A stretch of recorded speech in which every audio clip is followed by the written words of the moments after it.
What is it with you? What do you got, a death wish or something? That's what it takes. I just want to race.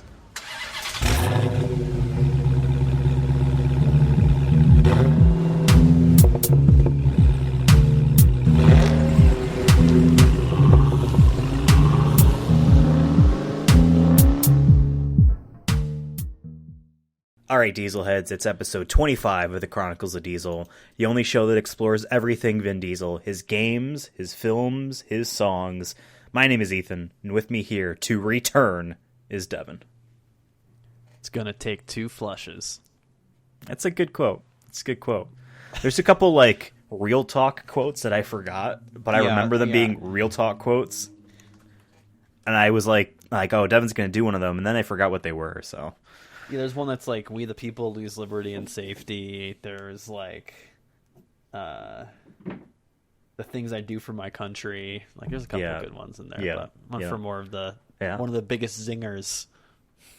Exactly. Was this at the era of zingers? Or no, this is after. Was it 2017? This movie came out? 2017? Yes, this is 2017. I say zingers was 2012, 2013. Age of the zinger. Absolutely. Shout to Mitt. That's what you were talking about. Okay, I'm like, does this guy think that debate was in 2017? No. No. All right. For today's episode, this month's episode, we watched the 2017 film XXx Return of Xander Cage, the movie that makes me embarrassed to search on Amazon Prime Video. Every time. And, does yours also say, there's no spaces sometimes? It'll be XXX film. XXX Xander. It's just XXX film space porn. Yeah. Or adult. Yeah. It'll just... Free adult. XXX free adult, I think, was one I saw on there. We watched this film for today's episode. We'll talk about that in detail. We'll rank it and review it as we always do. But before we jump back 5 years in time, only 5 years, we had Nintendo Switches at this point. Crazy. Before we jump back in time for 5 years, let's jump back in time 1 month. Why don't you hit me up? What happened in the month of March with Vin Diesel? All right, everybody, welcome to VNN, your Vin Diesel news network. In the past, we've had a couple little segues from it. A little bit, we had some beef watches, and I'll start off by saying there's no beef watch this month, unfortunately. Okay. Actually, fortunately, because we don't like to see our heroes fight. Right. Humans together are stronger. They were doing it for their country. Yes. As I'm fucking dying. But yeah, there wasn't actually much Vin Diesel stuff at all. And if you listen to previous episodes, how we do VNN is I go straight to the source. I get a primary source from Vin Diesel himself. I go on his Instagram, his social channels, and see what he's saying, what he's posting. And I think this is a record. This is a record since we've been tracking this. And I've been tracking this for quite some time, at least his Instagram followers. But in terms of Instagram posts, he only did, as of this recording, March 24th, he only did 1 post. Really? One Instagram post. For reference, the last 2 months, he did 4 and 3. And I know he's in the been past going down. And in the past he's done 9. But we also see that when movies are coming out or when he's working, he seems to do less. That means he's focusing. He's not doing, Christmas and shit, right? He's in the lab. He's cooking. He's cooking. He's gonna have something good. But yeah, he did 1 post, but it's a good one. It's a good one. He posted this on March 21st, only 3 days ago. And it's a picture of him from the very first Fast and Furious film, young Vin. Looking good. He wrote, "Good morning, planet, ... I know I haven't posted in a minute. When people in the world suffer, I tend to pull back from the shallow acts of social media. However, I know there are many of you who are really sincerely wait to hear from me and to know where my state of mind lies." That's us. Yeah. We want to know because we need this. We need content. My Empire state of mind. I need to know exactly. I'm approaching the finale of the first saga. That is Fast. Is it the first saga that is Fast? Yeah. Does that mean that he's just going to do more? I don't know. Or maybe like he's saying as a franchise, like maybe there's going to be more sagas. Or And maybe he's he's saying them? this is my first saga. Like maybe he's going to work on Riddick or something next, maybe. Hopefully. Yeah, kind of hard to tell what he means by that. It is very Hard to tell what he intense. means in general. Just about anything. He said, it is very intense. Although God has brought such incredible talent to assist me in completing this mythology, I can't help but to reminisce. You have all been part of this journey. You all have been part of this family. I can't believe that Universal Studios is committed to a 2-part finale. So we got that. I think we've had reports about that for a while, but there wasn't any announcement. But here he is saying Universal Studios is committed to a 2-part finale for Fast 10. He says their support and belief in this mythology. I love how he keeps calling it mythology, as if like thousands of years from now, in a history book somewhere, they're going to look at Greek gods from ancient Greece, and then they're going to come up to the 2020s or our 21st century, and they're going to be like, or 22nd, whatever fucking century we're in. They're going to be like, ah, yes, the god of Fast and Furious, Vin Diesel. I always see Dom, people rather. try to be like, oh, the Marvel DC stuff, like that's modern day mythology and stuff, but like those are owned by corporations and they're designed for profit, and it's not going to be the same thing. Yeah. But I love that he calls it mythology. He just believes that much in what he's doing and what they're doing. It's legendary. Yeah. Their support and belief in this mythology surprises me and makes me smile. There are angels coming to this mythology that will make you all smile. Angels. I don't know what that means. He was high as fuck when you wrote this. He literally, then he writes, he might be. There are angels coming to this mythology that will make you all smile. Period. Ha ha. Period. I love you all. ... And I, from the bottom of my soul, hope to make you proud. Well, He's doing good. it for the people. He's doing it for the people. Thank you, what I Vin mean? Diesel. Yeah, I would love to smoke a joint with this man. I'd love to smoke a joint in general. I don't care who. I don't even care. Maybe not Joe Rogan, though. True. But Ludacris commented, and he just did a King Crown emoji. Dom Toretto memes wrote, "The family is always with you." And people did hearts, and someone just wrote, "It's all about family, Dom," in caps. Yeah, everyone's right. Family first, heart. So yeah, a lot of comments, but that's all he's posted. He's been quiet, but just because we're a little low on VNN doesn't mean I didn't look a little bit further. And a article by friends of the show. An article by friends of the show, Polygon. Okay. They asked a question that I didn't think about this. And now that I'm thinking about it, you have to tell me if you agree or disagree. But I'm not going to read the whole article. I'm going to tell you the title. I'm going to read my favorite caption from it. And then you're going to have to guess who won. Huh? You're going to have to guess who won. So the title of the article is, "Who'd win in a race? Dominic Toretto and his 1970 Dodge Charger, Okay. or Lightning McQueen in himself?" Vin Diesel Which, would. God bless would Polygon for wreck. publishing this, because it happened. They published this yesterday.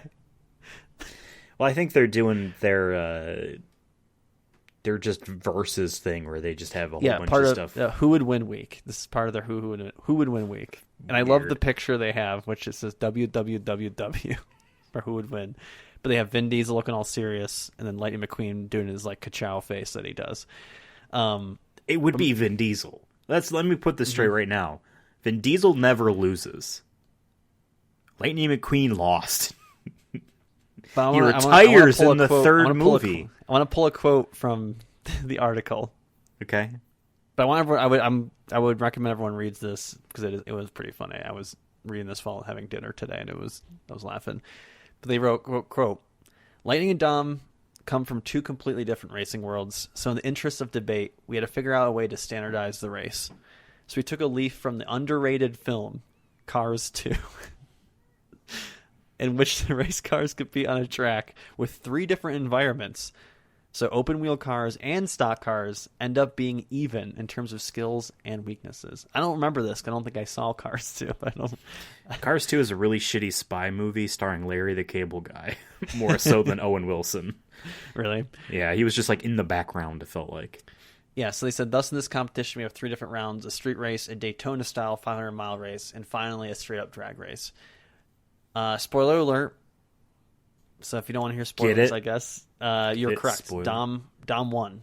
Yeah, He only of course lost he did. 1 race out of the 3.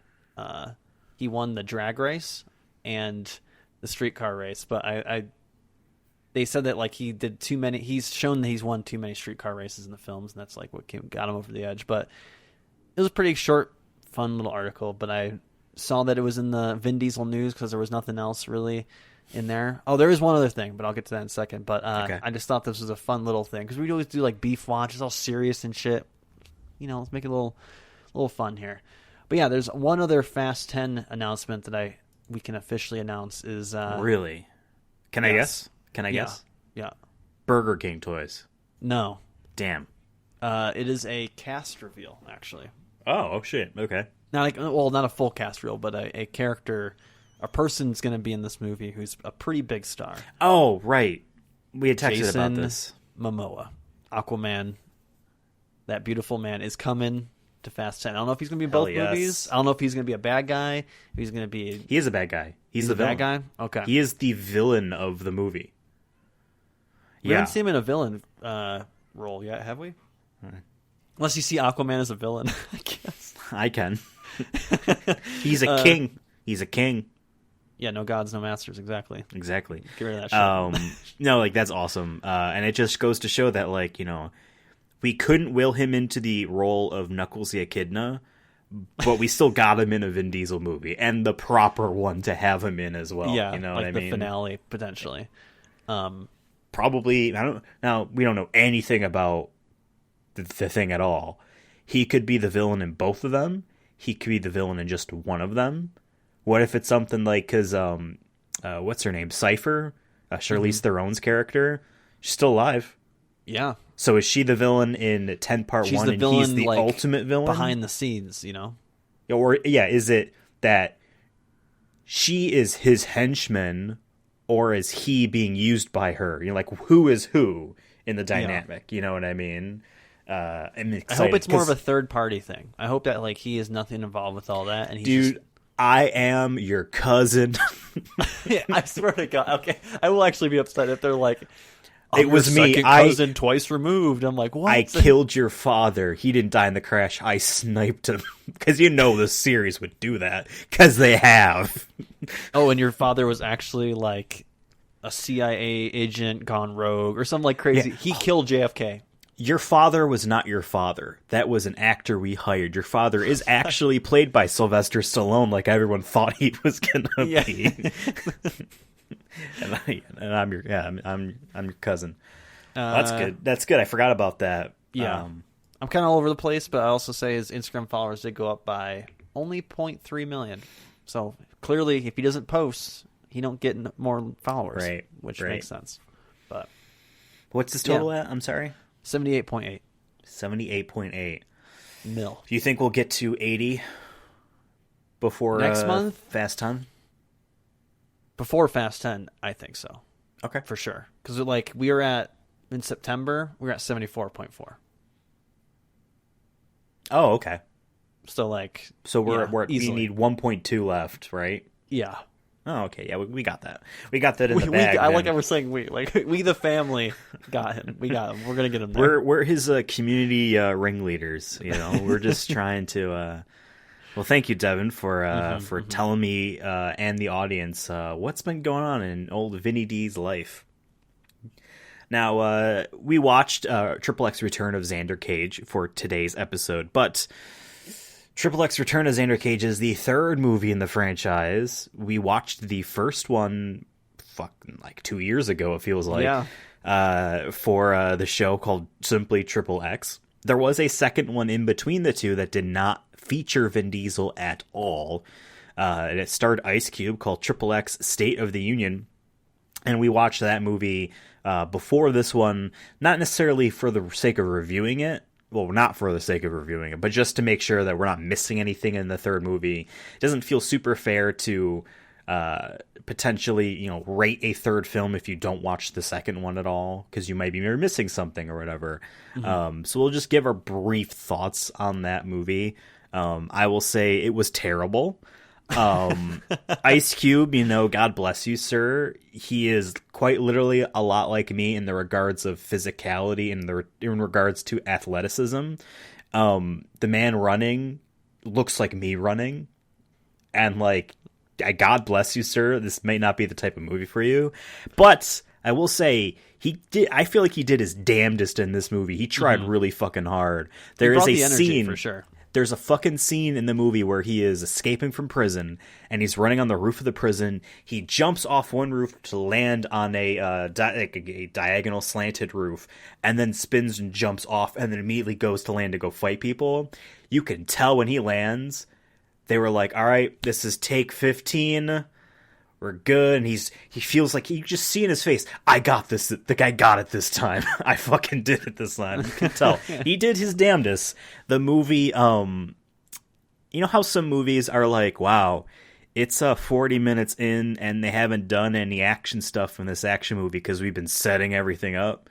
This movie, I think they looked at and tried to address that issue and was like, yeah, they're going to be already in the second act by the time 20 minutes roll in, it feels like. Yeah. And shit is just happening. Way too much stuff happens in that movie. And Willem Dafoe did a shitty job. I was surprised. Did you have any opinions on that movie? What's funny is I was like, I'm going to make notes for each movie just in case. And I only wound up doing one note. So my notes here, I have the notes app open on my iPhone, and it literally, you see that little space there. That the first line is the second movie, then everything else is the third one. And I don't know why I just didn't take anything, but I did write nothing interesting. Something interesting did happen. Xander Cage died in Bora Bora, which was in the first 5 minutes. Yeah, just the throwaway line that Samuel L. Jackson's character just says well, our first XXx died in Bora Bora. We need someone better. Exactly. Which I guess canonically then he's better. Canonically, Ice Cube is better than Vin Diesel. Cage. So I do have a little bit of trivia about it, mainly because it just kind of ties into the whole reason why this third movie is existing. I did look up does the president actually have a bullet train? And he does, and I'm actually pissed because they always say we don't have money for infrastructure, but this motherfucker gets a fucking bullet train. I didn't know that. I thought they made that up for this movie. Real shit. They said it literally goes alongside I-95. I take that to work every day. Yeah, I know. That's right near. It goes from D.C. through Baltimore. Exactly. Yeah. Bullshit. For this second movie, which was directed by Rob Cohen. Fast and Furious is Rob Cohen. Remember, he did both XXX and Fast and Furious. His idea was he wanted it to be XXX's Vin Diesel returns and no one else does. He wanted to make a series of anarchy. What's the word for anarchic? I guess. Whatever. He wanted a action, spy type of series, but it comes from the vein of anarchy. No, I don't know. Maybe English is hard. English is hard. The word kind of looks like Antichrist, but, whatever. Because that's the word I saw. That was his idea of a Mission Impossible style thing, but it's extreme sports, heavy metal. That is what gets the job done, and Vin Diesel would be the only reoccurring element in all of these stuff. He had two scripts written by two different people. An unnamed writer had written a script that took place in Southeast Asia and involved pirates. And the other script was done by the person that wrote that movie, which was essentially this one, about in Washington, D.C. and all that. Vin Diesel got to pick which script for that movie. He said, you know what, I like the one in D.C. He did that. And then at some point he left the project, because it lacked all of the extreme sports stuff. It lacked all of, it was just different. It was very completely different. He said, no, sorry, rob him out. Damn. And So then Vin called the bluff, and he's like, "No, I'm not doing this." See, that's integrity right there. Yeah, and then they got Ice Cube in, and that's that.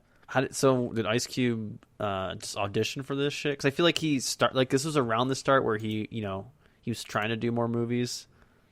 No, I I don't. Around this time, He might have auditioned, but I know that they basically wanted him, so gotcha. They could have sought him out. Maybe he auditioned a bunch of other people. This is 2005, Explicit was in the movie as well. I was gonna say he did a better job than Ice Cube in acting. I was gonna say because Ice Cube is just Ice Cube in this movie. I mean, I did like some of his scenes. I thought he did bring charisma to it, but I think it was just Ice Cube's charisma. Right. But, everyone likes Ice Cube. You know what I mean? How do you not like Ice Cube?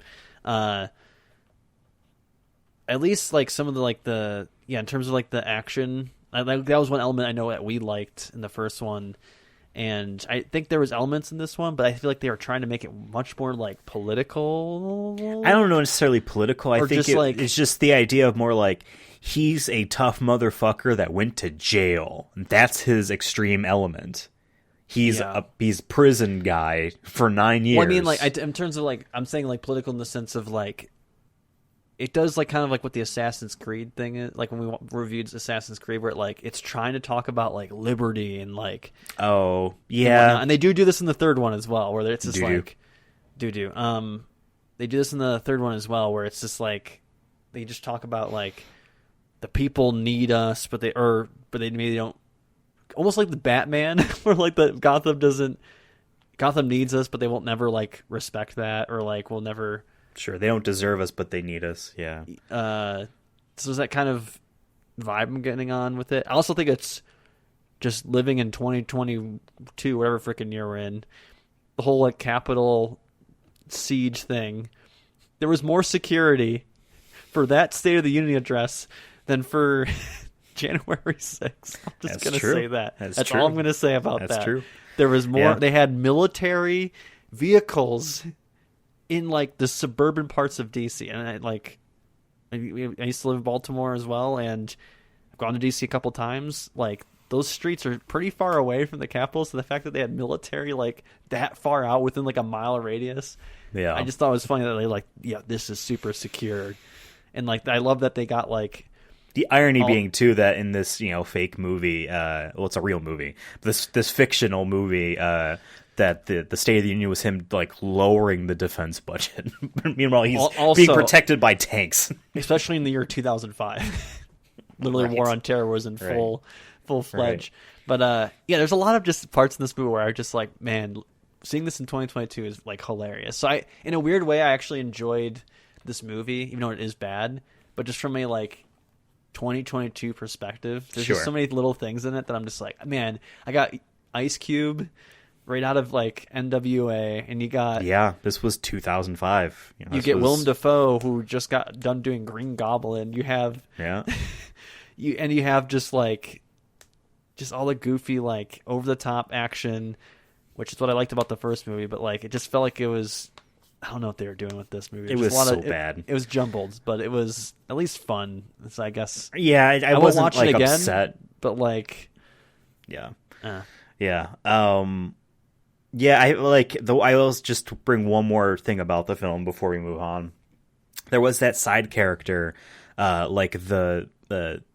this James Bond's version of Q, the gadgets guy or whatever. I hate this character. I know he's weirdly not racist, but just that you're from the hood.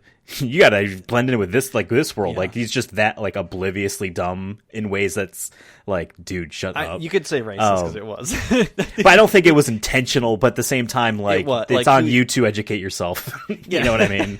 Because he's literally oh, they go through and I did look it up, by the way. They did film some scenes in Baltimore because some of the shots they had of in the inner city and looked the streets that that driven through near the inner harbor and whatnot. I'm oh, I wonder if it was in Baltimore. I looked it up. It is. Some scenes were shot in Baltimore. I don't know exactly which ones, but they're going through the hood, and they make him the white guy being oh, blah blah blah about Is this safe? Is this safe? Yeah, and then They go to suburban Washington D.C. Chinatown area. He's like, now isn't this better? Type of like, bruh, shut up. And I don't think that the point was white versus black, so to speak, of like the culture of what Ice Cube's character is. Versus, and like that stuff's really dumb and eye rolling, and I completely forgot that he was not in this next movie until I remembered that this movie here. I'm like, I'm glad he wasn't brought back. But reason why I don't like the character, besides that just eye rolling nonsense, is like they, without like any effort or any real purpose, make him super brilliant and able to do anything. You know what I mean? Like there's.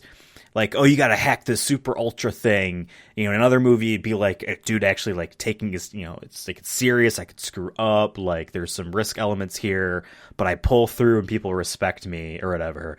Him is just like, yeah, I'll be done after I finish this bagel, like type of attitude about it. It's like, yeah, I can turn this giant bazooka into a portable man-powered weapon. Yeah, I could do this. Like, he shut up. He hacked the Department of Defense by himself. He ruined a sex in the length of time it took a sex scene. In the length of time it took for them to rekindle their love, he hacked the DOD by himself. And he's not interesting of a person. It's not even a cool way either. It's very like bro. It was just like, all right, on to the next scene. Here's what you need to move on to the next setting. There's no hated that consequences character for that, by the way. No. Like there's just like I would think there would like, hey, we a single man hacked. Yeah. Whatever. Let's actually talk about one last thing. I did like in this movie that Samuel L. Jackson comes back like he just doesn't die. Yeah. And then it actually leads into like some of my favorite parts of the third one. Fair. Okay. Let's talk about the third one. XXX Return of Xander Cage, originally titled, apparently, XXX The Return of Xander Cage. This film was announced by Vin Diesel in 2006. What? That's right. Much like Riddick and other stuff, Vin Diesel announces movies, and then they take forever to get off the ground. So there is that Last Witch Hunter 2, where it might take us 10 years to get it. It will take us, will be 2029. Rob Cohen was to direct this film, but he left in 2009 to direct a medieval movie. And our director for this is actually DJ Caruso. Producers are Joe Roth, Jeff Kirschenbaum, Vin Diesel, and Samantha Vincent. This was written by Scott Fraser.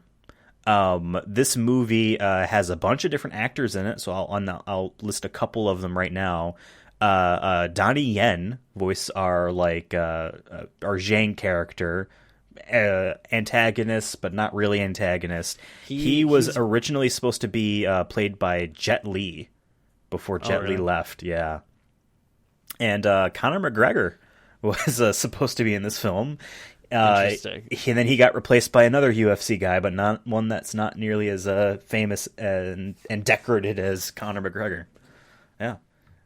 I also want to say that Tony Gonzalez is in this movie. He's the guy that gets thrown out of the plane from the right. And it took me half a second to realize it was him and I remember at this point, like this is around he played in the NFL, played for the Falcons and I think another team at one point. And now he does more of like the media side of it. Like he works like CBS Sports or something. But like it took me a half second to realize I'm like, 'cause I'd never seen him outside of like wearing a regular suit or football gear. So seeing him in like a military outfit, I'm like, wait a minute, is that Tony Gonzalez? And I'm like, it is. But like this is around the time he was about to retire, so I wonder if this was kind of like hey, if I'm able to be in this movie, why not? But he was actually more in this movie than I thought. I thought that was gonna be his one cameo, like we saw in Billy Lynn's Long Halftime Walk, where we had Richard Sherman in it, one football player. He was in it for that one scene, then never seen again. So he was in this a lot more than I thought. So I don't think he's been in any other movies that I know of. So It's like maybe he was trying this is like his little try at a acting career outside of football. Give it a shot. Yeah. Speaking about football, the other type of football has Neymar de Silva Santos Jr., who is in this movie. Yeah, at the end of the film, and at the beginning.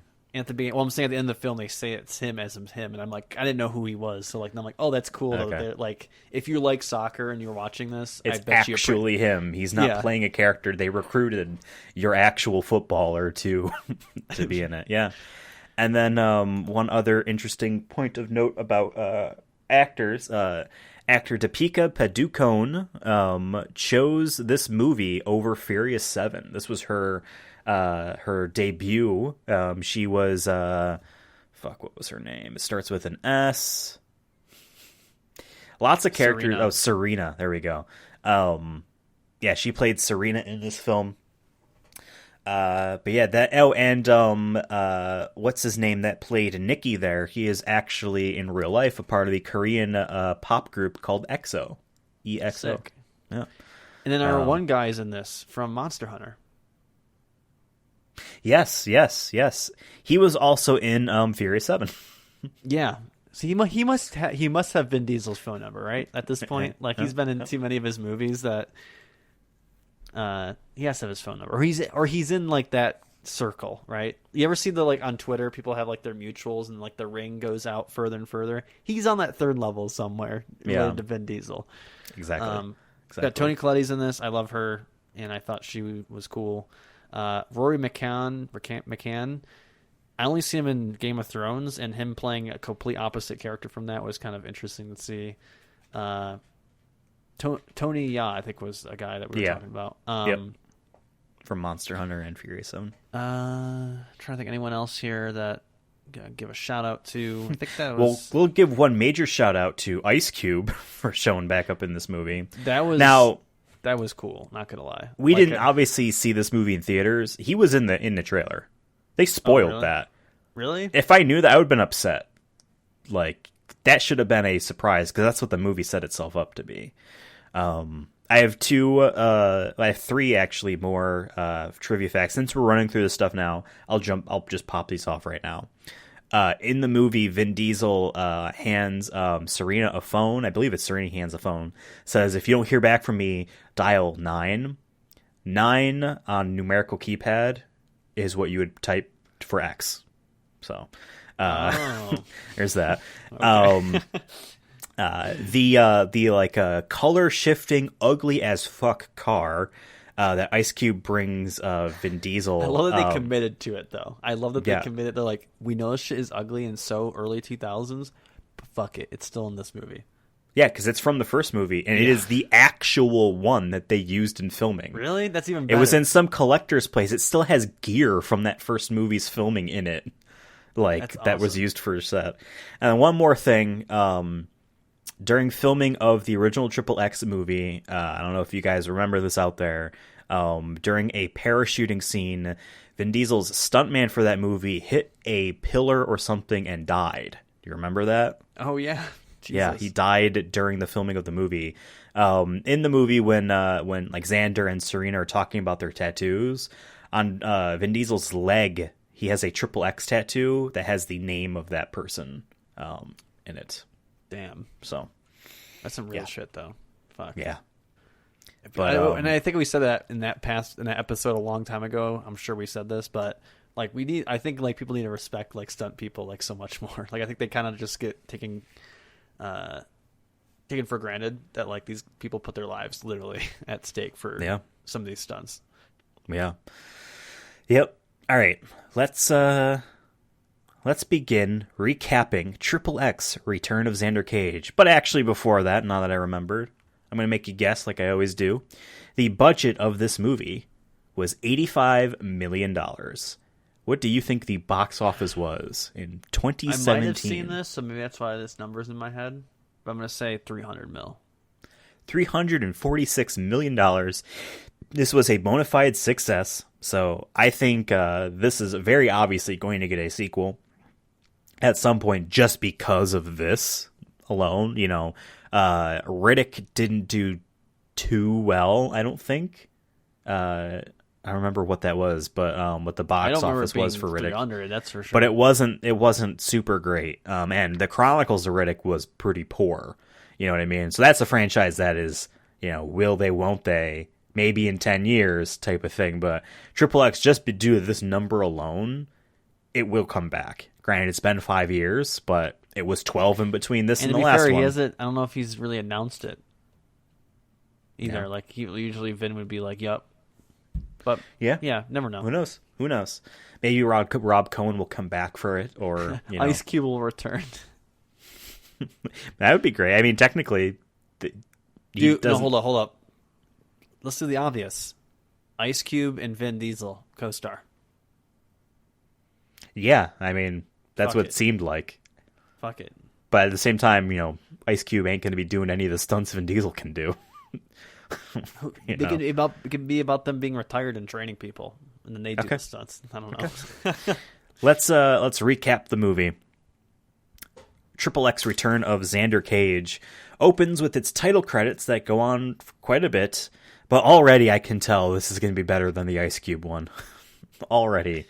The credits zoom out and it's a satellite crashing towards Earth, and we cut to good old Sam Jackson. I want to say that this amount of space junk that they show seems enormously over the top. I'm like, alarming. There's no way it's alarming. Like I'm like, there's that much shit up there, we need to take care of that. Yeah. Yeah. I think honestly that is not an exaggeration. I think there really is just rings a lot of satellites and shit. How many direct TVs? It looked like fucking Saturn, but the instead of asteroids, it's just garbage. Yeah. Yeah, I want to know how they don't collide into each other. They probably do. Probably burns up before it even hits the ground. Jesus. Samuel Jackson, aka Gibbons. I am a white guy, but I'm going to say I think it's weird that they made a black guy is named after a monkey. Just putting that out there. But I guess it's not my place to say whether or not that's bad or not. In any case, he's telling a potential XXX recruit, played by Neymar Jr., and us about 1977 and skateboards, and it relates that as to why we need XXX agents and the government can't be trusted. I just want to say I'm still I just realized what you said, and that's kind of crazy, but I'm gonna give him a pass because I feel like that would have been brought up, but right in also, the 20 years. Yeah, and also I will say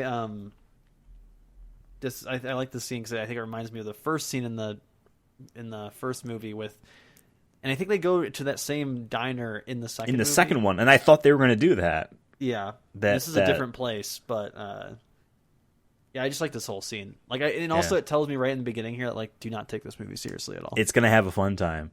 They're eating wonton or whatever at 7:30 in the morning, and Neymar Jr. is I thought I was being recruited into the Avengers because of course this is Nick Fury. Essentially, he's talking to the Nick Fury of this world.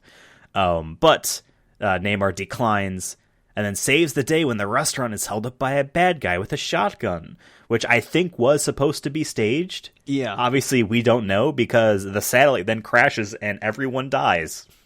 Which I thought was hilarious. Wow.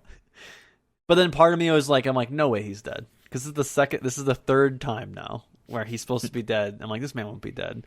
But then for a little half minute, I did think maybe he really is dead. I honestly thought that if they're gonna kill him, I think it'd be hilarious to hey, no, a fucking satellite crashes into a building that. What are the odds of that? How would he, fake that? But we'll find out later, or not, or not, because I don't think we do. We're then introduced to spies breaking into some super secret meeting where we learn that a Fast and Furious style MacGuffin is capable of hacking anything, and that's what sent the satellite. I hate this shit. It's literally Fast and Furious. This thing is able to hack anything. It's the size of a power brick to your computer. It's like an iPad. Yeah. It can hack anything. Why do we have it? Oh, because maybe we're not good people. Yeah, I say super secret, but they say later that's just all the top spy agencies meeting or something like that. It's their monthly. Yeah, it's their monthly. It could have been over Zoom. Just saying. It could have been, but then the Pandora's box. Of course, IRL. None of this shit is named like name that. Too. That's such a MacGuffin name too. In all these movies, it's always the bomb out in the city is Pandora's box, or like some sort of weapon of mass destruction is always called. Because it unleashes ultimate calamity. Yeah. If you open it, blah, blah, blah, blah. A dude crashes in from the ceiling and makes off with the MacGuffin. He's got a small team with him, and they leave, including the UFC guy. And our Monster Hunter guy. Yep. And our almost in Fast and Furious 7, but she chose this movie over that. I can't tell if that's a good choice or a bad choice, to be honest. Yeah. As the super secret people ask who could possibly stop this, we cut to Vin Diesel, a.k.a. Xander Cage, stealing something off of some sort of antenna tower and skiing through the jungles of South America. Fucking awesome entrance, by the way. This is when I knew, oh yeah, I wanted this shit in this movie. Yeah. Because then he skateboards racing towards some destination under a strict time limit. He's really cool. I just wrote he's really cool. He literally grinds against a fucking moving bus while going downhill. Yeah. And he looks so good. I don't know if he had a stuntman or what, but it looked this so looked good. awesome. I want a whole movie of him just skateboarding, to be honest. And then they stopped doing this shit. There's like a part where like a jet ski type of bicycle thing or like a water ski type of bicycle thing, but I want more of this shit. That's why we liked that first movie. They somehow this shit. upped the grinding I think it was in France, grinding on a rail with a trash can head or whatever, the top of the trash can. It was a serving tray. Yeah. He literally Sonic the Hedgehog his way down the railing, and that's why we loved that movie, was because of all the goofy ass, unapologetically goofy ass extreme sports esque stuff. And I think maybe I'm wrong. Maybe that's why it's called XXX. What the fuck was the second movie supposed to do? I went in jail and I know the streets. He did rollerblade or some shit. Right. Jesus Christ. Oh my Parachute God. something. Yeah. I'm sorry. I just want to make one more comment about that second movie. There's a scene in the movie where he enters into some party or whatever, pretends to be, one of the waiters to eavesdrop on information, and he's wearing a white tuxedo. And they comment about that, oh, I thought you'd be wearing something else. Or just oh, I'm wearing this. Any case, when bad guys, what's his name? Willem Dafoe sees Ice Cube, and they're chasing him or whatever. He runs through a door, and they don't know where he is. And they ask just some lady or whatever that works there, black guy, white tuxedo, and she frantically points through the door. And they go through, and it's all black people in white tuxedos. What the fuck does that say about her? That she's yeah, they're all in there. I had that thought afterwards. I'm hold on a second. That's fucked. Yeah, that is very, very fucked. Any case, Vin Diesel's much cooler than any of that thing in that movie. But yeah, I just want to talk about this for 1 second, right? This is the point of this movie. This is what separates it from being a direct-to-DVD shitty Mission Impossible clone, which is what that second movie was. You know what I mean? This is the element that it has that none of the other stuff have. It's silly. It's over the top, but cool as fuck. Just rad. And it just makes sense. They film it in a way where it makes sense. Of course he could ski through trees. It's literally a jungle. It's not even just a park. It's literally a thick ass jungle, and he's just he's been doing it for a while.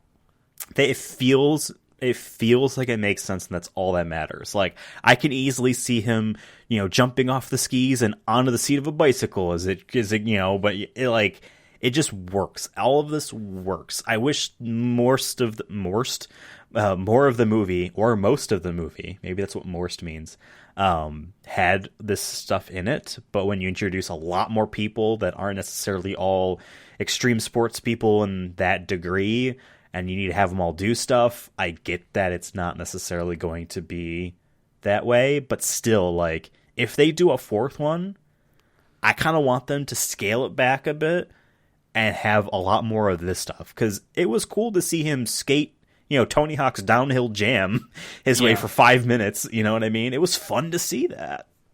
Yeah, it was dope. Yeah. he makes it in time. He's got this little DEF CON timer counting down, and it was all to turn the TVs on to the World Cup. Good for him. He's a man of the people. He even tells what I assume was his girlfriend until she's just never in the movie again, that he's not just going to pay the satellite company. He's just going to line the pockets of some billionaire's boardroom. No. Yeah, exactly. He's one of us. He's based. Yeah, and like that goes back to that first movie when he was basically ousting people and stealing their cars and stuff and filming it. Like, yeah, he had anarchy. a YouTube channel or whatever. Yeah, well, it wasn't YouTube. He would send tapes to people. This was 2002. People were like, "I saw your tape." Idea. Yeah, it is just crazy. That world. Xander Cage has been touring the world, and he doesn't know where to go next. He's got this map with all these X's around. A guy sets him up with a bomb, and Xander thinks it's a setup from Gibbons. And he does the whole... Xander does the same, "I knew this was all fake because of 3 random things" speech to Jane Mark, the super secret for person from before. And this is a reference to that diner scene from the first movie we were talking about. Yeah, attention to detail. He has an eye. But it's one of those things where it's like, maybe it's me, maybe it's the ways in which they shot both that and this. I just didn't pick up on any of those. I just had no idea. But like I guess if I rewound, then it'd be like, oh yeah, like they did show the guy with the beats, and they did show the lady getting on the train or on the bus or whatever. I think they're trying to show that, like, look how much more attentive he is than even us, the audience. So no, I like the scene. Even though at first I thought he was shooting all those guys. Same. But I think he was showing it that they were blanks.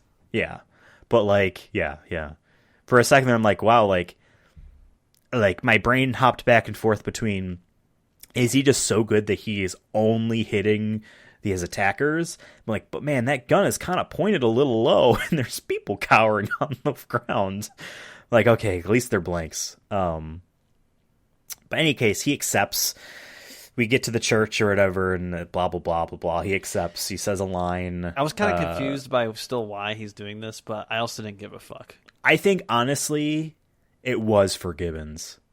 He just, even though he didn't really care for Gibbons, because, Samuel Jackson's character in that first movie, I don't know if you remember, was very much, he like, almost basically ruined Xander Cage's life to motivate him into saving the day. Like, it was some pretty harsh teacher motivation, so to speak. And he probably does not actually like Gibbons as a person, but as like, no, I have to do this for him. And of course, at the very end of this movie, spoilers, it kind of was all motivation from Gibbons. Yeah. But whatever. He accepts Jane Mark's mission, so to speak, and heads to London to meet up with Ainsley from the first movie, who has his fur coat. I just think of Fast and Furious again. Once I go to London, I'm just like... London, baby. Yeah.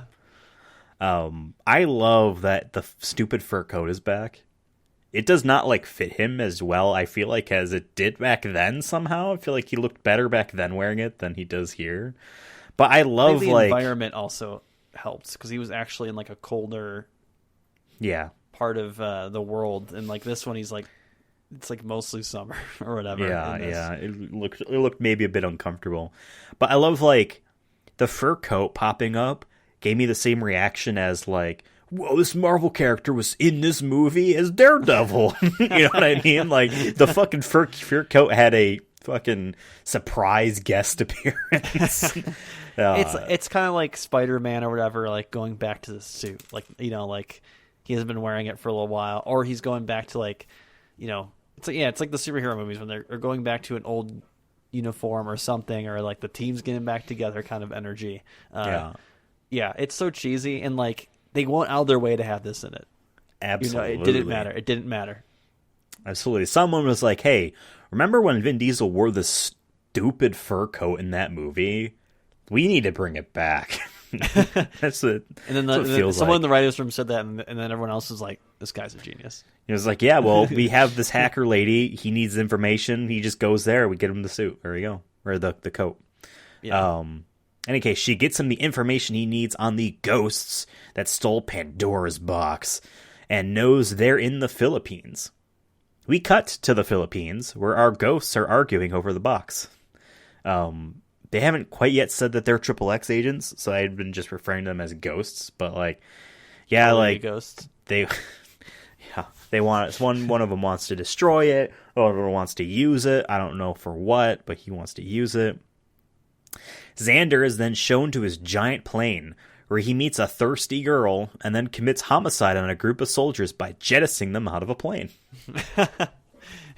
Yeah, I think they had the parachute on like the cargo thing, but it was very and I did like how they set this up, where he's like, saying like, "Hey, have you done all these things?" They're like, "Why? That's stupid." Yeah, and he's like, "I was just making sure," because that he all the things he was describing just happens to him right then and there, and I just thought that was great. I just love, and then this is, since we haven't seen the first one in a year or two at this point, it's coming back to me why I think I liked the first one so much is because Vin Diesel always plays that kind of, we've talked about that, not always, but he's played a lot of characters that always are confident, very know exactly what's going on. Yeah. Two steps ahead of you. But this is a little, this character is like that, but just a cocky asshole version of it, and I just love it. I just love how it works better like this. You're right. Where it's silly movie, and he's just so cocky. He knows he's always going to win, and he always does. And it's it's so easy to just cheer for him, and he's just a dick to everybody. And they also feel like they kind of deserve it at the same time. I don't know why. Yeah, absolutely. Vin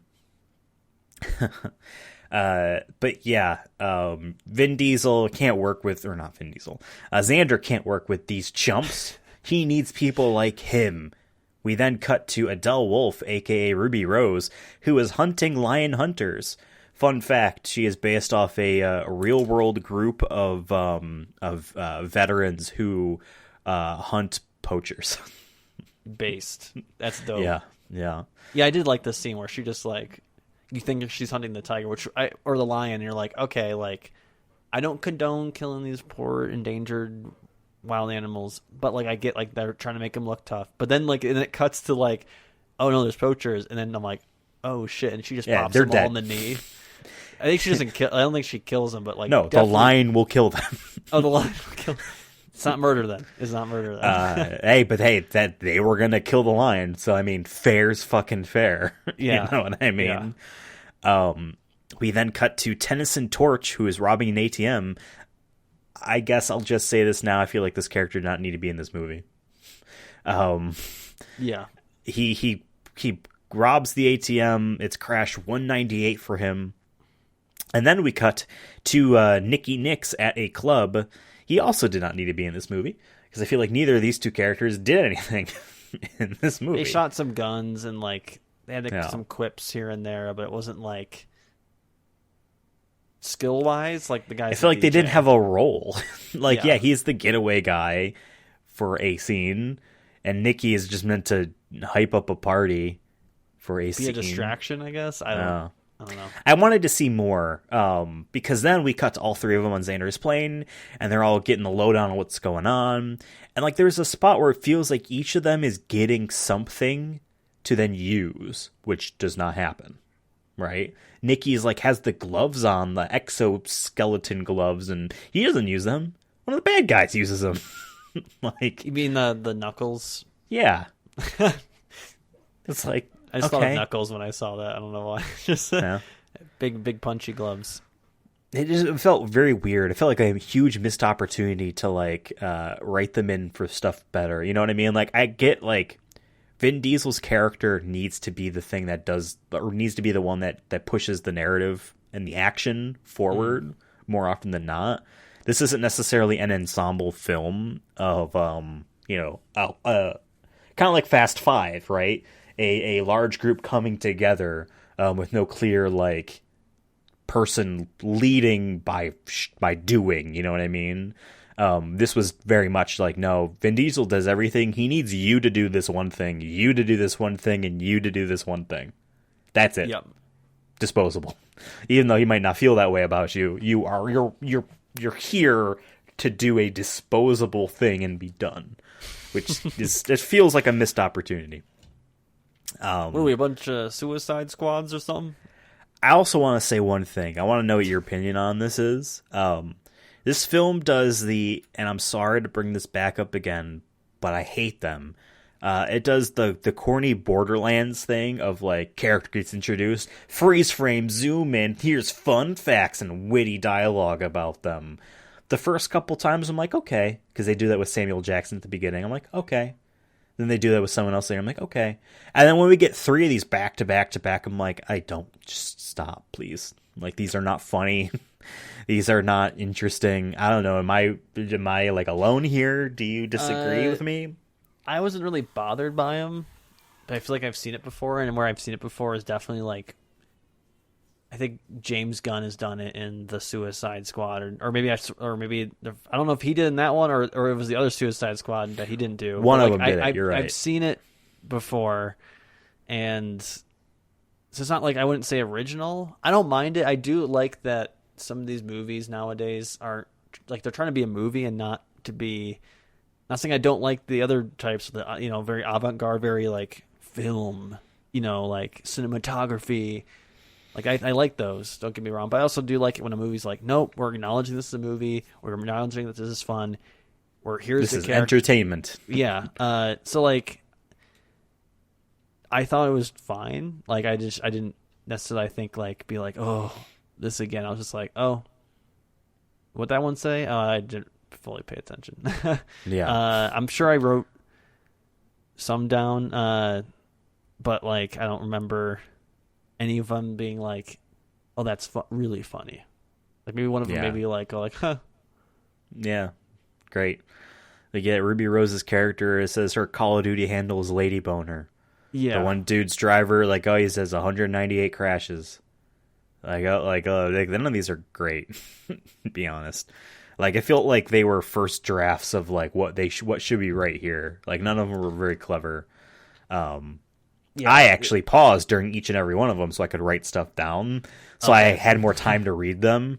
But yeah, no, maybe I just think of how Borderlands does it, and I always just find it so corny in those games whenever they do it, and they do it for every fucking character, and it's never funny. So maybe I was just reminded of that. It also reminds me of like just some comic books I think have done that in the past, like where it'll be like, this character's introduced and it'll be like, here's a panel that says his stats or something. Yeah. Yeah. So like, his confirmed kill count. I don't say I hated it, but I also feel like, and this is some of my issues with this film, is that I feel like it still is that to the core a XXX film. Like I definitely feel like this was much closer to the original film, the one that we really loved, and I appreciate it for that. But there's also moments where I feel like they were trying to make this too modern. And I think that was one of those elements right there where I'm like, I don't know if it needed this. Yeah, I don't think it did. Maybe they could have done it in a different way. Maybe like I forgot her character's name. The Adele is Ruby Rose's character. Jane Mark is Becky there, I think. Oh, yeah. Like maybe she pulls up files on them or something, and like that's where you see the Lady Boner thing or something, like maybe as a joke. Like, why is that in her file kind of thing? Like, I think I like do it more. Maybe the characters acknowledge it to a certain extent, maybe. I don't know, but like, I feel like it, to me, if I'm going to nitpick that, it would just feel like, Like, to me, it wasn't that big of a deal, personally. Okay. We are now in the Philippines proper, and the crew get to work. Tenny sits on the boat and has no fun. Adele sits in a tree and watches all the fun. And Nicky changes a DJ's set so he can have some fun. Xander makes his way over to our ghosts, and they all have a drink and talk about Pandora's box. I like the knife gun, swap the gun and the knife, holding each other up, mutual respect. Let's just drop it and have a drink. I don't remember in the first movie, does Vin Diesel or does Xander Cage drink at all in the first movie? Because he doesn't drink anything in this movie. And I'm like, is this like a part of his character? You know what I mean? I don't remember if he did. Well, he did. There was that like party, right? Did he ever drink? I don't know. That mansion party? I don't remember. Yeah. because that's a small detail. If so, like we'd have to go back, I think, and look. But because he orders a cranberry soda, cranberry club soda. But his thing is like, you need to stay focused, don't get drunk. Nikki drinks anyway. But then when they all take the shots, he just pours it behind him. Maybe that is something he added in, and that like maybe they don't make a more of a point of it to pick up on it. But I don't know. I mean, if you're going to be doing super high action stuff on skateboards and whatnot, you don't want to be drunk. Yeah, probably not. If anything, don't dull the senses. Drink an energy drink. But like, yeah. They play hot potato with a bunch of grenades and learn that they're all XXx agents. And some Russian soldiers show up to take the box. If I was at a party and I saw motherfuckers rolling grenades, I'm looking on. I'm like, this party isn't for me. Yeah, Philippines are not my scene. Yeah, weird. A big fight breaks out, and Xander chases after Zhang on bikes that turn into water ski bike things. Why? Who knows? Like, some of the physics of it don't make really all that much sense, like going under the water and then popping back up and just being able to still sit on the water, you know what I mean? But like, sure, because it's not like the motor was there to turn the bike wheels, right? So when you are underwater, I have no idea how it doesn't do anything. I don't like. What's funny about this is they don't like, it just happens, and I'm just like, oh, okay. Like, yeah, we're just doing it. I'm like, whatever. As soon as that happened, I'm like, whatever happens after this, it doesn't matter. It doesn't matter if this makes sense, because it doesn't. Honestly, there's a part early on before they like go under waves and shit where they are on the beach, and then they skim over the surface of water and get onto like a peninsula, so to speak, of more beach before going back on the water. I'm like, this would make for a very fun racing game where like, yeah, no, you can't stay on the water for too long because then you'll just sink and you have no momentum anymore because you're losing it because the tires aren't getting any traction. But that would be a fun game to play, taking the shortcut, going underwater like Sonic the Hedgehog. Someone can make a XXx racing game. Please. He's fucking a wheel, man. Let him airjack in a XXx game. Remember that? That's what they called it. Airjacking. Xander gets the box and Zhang disappears. However, Serena shoots the box and we learn that another satellite fell again, meaning something must be up. Get it? Satellites are up. Diamond just did not even react. We learned that the Pandora's box we destroyed was only a prototype, and the real MacGuffin is out there somewhere. Mm-hmm. Great. This is what happens. When your MacGuffin is finally in arm's reach, you need another one. Have you ever seen the perfect movie, Star Wars, Rise of Skywalker? That's how you do a proper MacGuffin. A MacGuffin to get to a MacGuffin to get to a MacGuffin. We need this map that takes us to the Starfleet. In order to get the map, we need this key. In order to read the key, we need some translator. In order to get a translator, we need to go to this planet. Oh my god. A lot of fetch quests. Yeah, it's just one ass adventure. After everyone talks shit on the plane, we track the signal to Detroit, where androids are being created specifically in circumstances reminding the audience of actually marginalized groups of people using on-the-nose metaphors.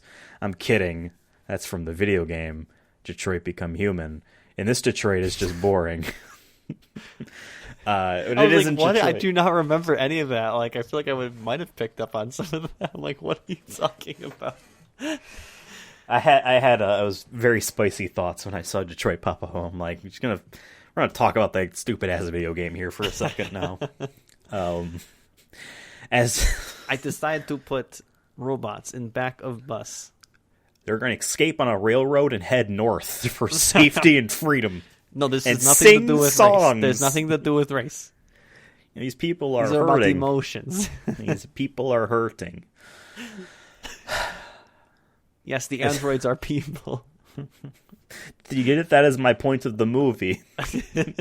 I mean, video game. It doesn't matter. I want to actually make a movie, but no one will give me the budget. Detroit Become Human is a PC and PS4 video game that's pretty bad.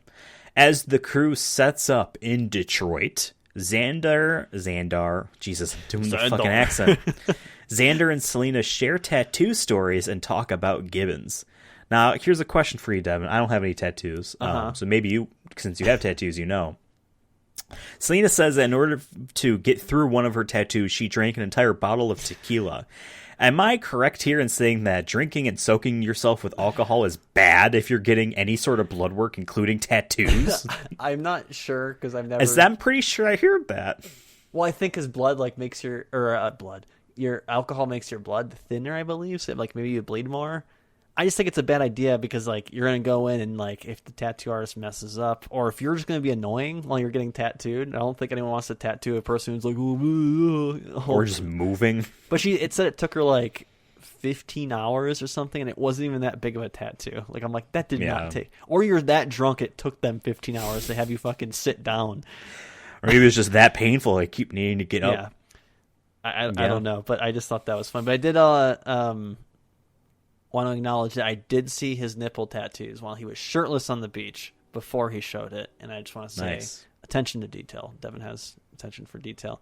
But yeah, I like how he does make fun of that, though. I do like that, his characters, we all have tattoos that he didn't say we regret, but we got ones that were in the moment made sense, and he just points to his nipple tattoo, which was such a mid or late early 2000s thing to do, where it's just that tribal kind of look. Yeah, and you just got it on such a weird spot. But hey, whatever. I thought it was cool. And in real life, Skeet, everyone's most hated nemesis, is removing all of his tattoos and keeping a brand on that just says Kim. I can't believe that shit's real. We live in a simulation. Fucking Skeet. I'm Team Skeet, by the way. I'm still gonna call him Skeet because it's hilarious. We race towards Pandora's box and fight the other XXX team on the way. Yeah, didn't we find out that they went they looked at the tape again and they're they noticed that the one guy wasn't surprised, and that was enough evidence for Xander Cage to know. Now let's keep in mind, lady here owns a spy agency. Whatever. Yeah, no, he didn't flinch, but sure, he was maybe expecting them to make an entrance, maybe even there, but then. And I also like that this part of the plot too is I thought okay, they don't have it, it's gonna be a whole other part of the movie that we won't know who it is or whatever. But they're within 5 minutes, nope, definitely that here guy it is. has it. Let's just go. Again, it's just get to a awesome. MacGuffin to then get to another MacGuffin. It doesn't care. Whatever. It's just setting up the next action scene, and that's what I care about. You know what? XXX or Quadruple X? Oh fuck! What if they call it Quadruple X? No way they'll call it that. Please, Vin Diesel, call it Quadruple X.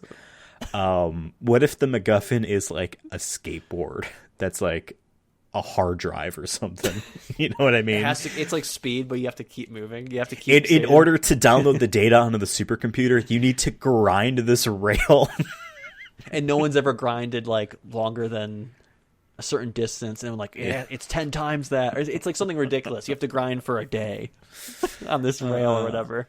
I want, how Dominic Toretto is just he's awesome in cars. He can do anything in a car. Xander Cage, but with, extreme sports stuff. You know what I mean? That's what I want. I want them to go to space in XXX9. Non-tuplet X. Non-agonal X. X times 9. In any case, we're fighting the other XXX team. The groups split up, and each mini-fight ends with our XXX team winning, so to speak. And Xander and Zhang get to the box. I love them going up the stairs and being that's a USP blah blah blah blah blah. It has 12 bullets. He's got 5 left, and they're just trying to get him to waste the bullets. I really like that they were fighting. They're they knew immediately oh no, we have to team up here or else we're both gonna lose. Yeah. So I like that they immediately, without even saying anything, they just looked at each other, knowing the situation, and they're okay, we got to figure this out. And they worked together to take out that guy. Yeah. And then when they get up there, Zhang just sits in the chair. I thought, all right, they're just going to get back to fighting now, but no. It's it's done now. We just need to figure out what's going on. Because this is where, Zhang stops becoming our antagonist now that they show the antagonist. Although this guy was just a mumbling dude. He didn't actually have a purpose. The real antagonist is the government, Right? I guess That's what this movie's kind of doing. liberty. Right? Actually, and there's I'm one like, quote I think that's around this scene where it says, "Better a dead terrorist than a company man," and I think that sets up what this is here, where like they realize that they need to. Well, go ahead, but like that, I just wanted to say that quote because that was almost my quote. yeah. When they would just want to frame Zhang for it so that they can keep it and use it. You can't just make another one. That's the thing that sucks about this. Same thing with Fast and Furious with their other I can hack anything MacGuffin. Like you can just make another one, right? Whatever. They never say who made it. Like, okay, maybe the only person in the world who knows how to make it dies or something. Then yeah, no one's gonna make it. But it's always just like this thing just exists. And if it's possible, then you can just do it again. You know what I mean? Like if you know it's possible. Blah. But at the same time, the super ultra can hack anything box can get jammed. I jammed the signal from the thing that penetrates with her Nintendo Switch that she uses. Right. Oh my god. You know, in real life, that actress is actually like a bit of a thrill seeker, so to speak. And she was so upset that she didn't actually get to do anything in this movie besides talk and interact with objects that they threw her a bone and let her fire some guns in the movie. Let her be in it more next time. But she never got gun training, though. I like how you said that she interacts with objects, and that included Vin Diesel. Fair. Any case, yeah, this senator or whatever, he has all of these heat boxes on, which I didn't understand why. And then when Adele goes to turn on the thermals, I'm like, oh, okay, that's why.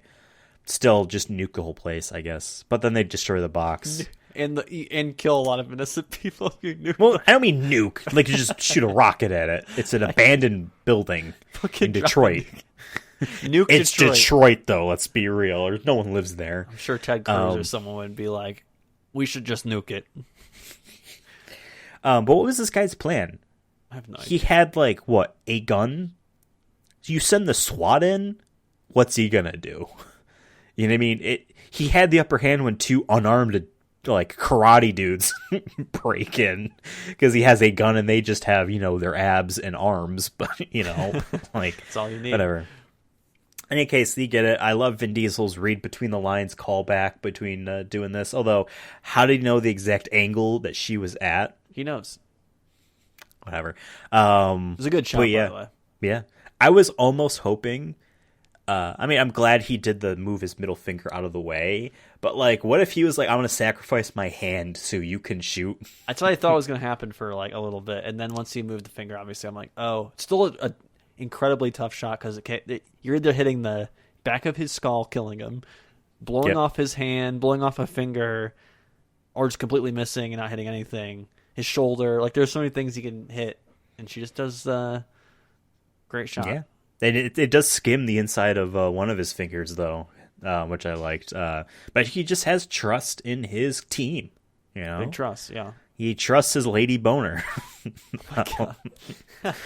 Yeah, and then she does get a headshot on the guy, and they do show it.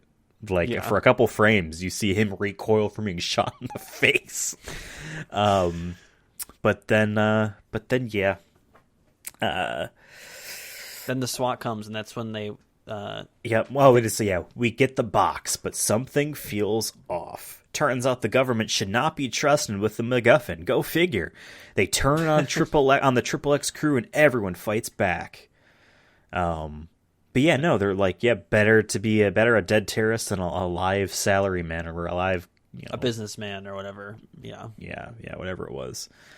Xander and Zhang are on the plane while everyone else is fighting in a Detroit warehouse, which I'm sure was the easiest location to find and film.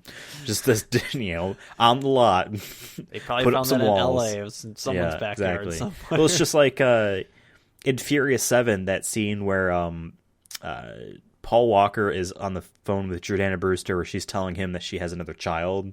And that scene was actually a deleted scene, an alternate scene from Fast 5, where that's how he learns they have a child, that she's pregnant.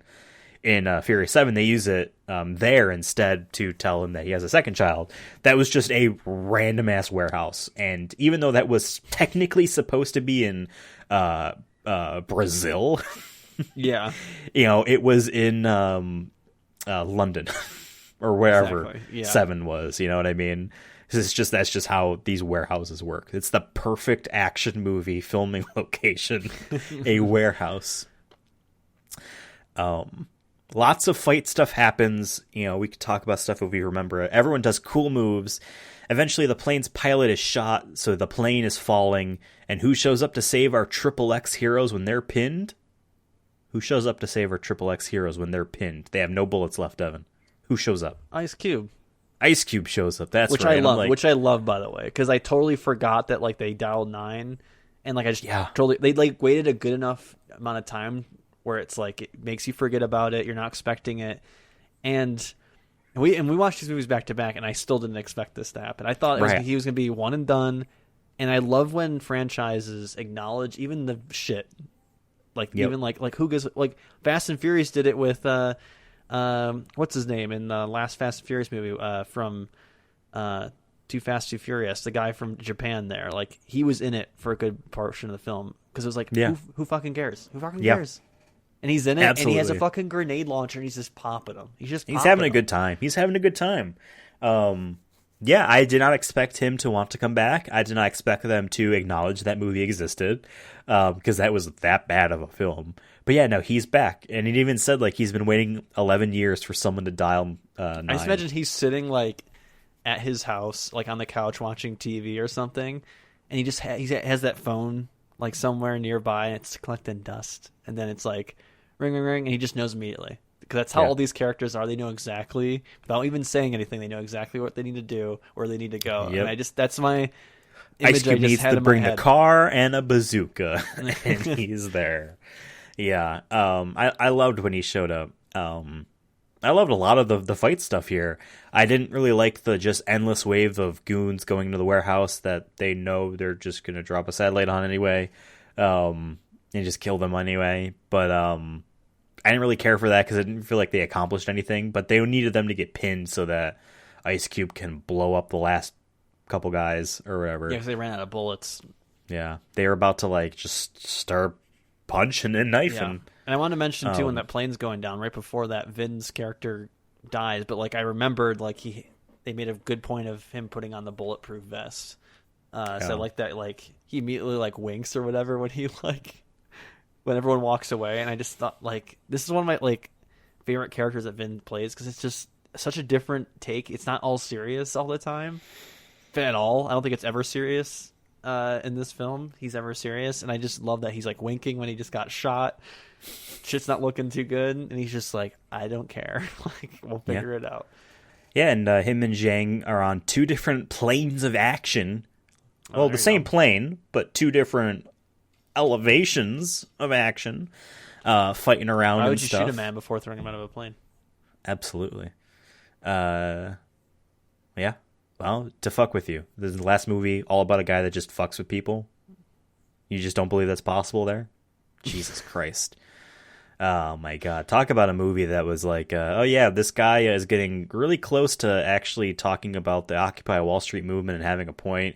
So now he needs to blow up Gotham so that Batman can fight a guy who's trying to blow up a city. It's been too long, and I need to watch it from that angle more because Batman isn't a tool movie. used by tool used by authority. Batman's not just a tool used by authority. He's stopping a nuke. It's okay now. He's stopping a nuke. We're not going to try to have commentary on this movie.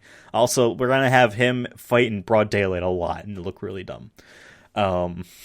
Any case, that was. Oh, yes, I have a point, but I'm going to kill a baby, so I ruin it. No one can believe I'm a good guy. Okay. Where are we? Jane Mark launches another satellite, and it's too late.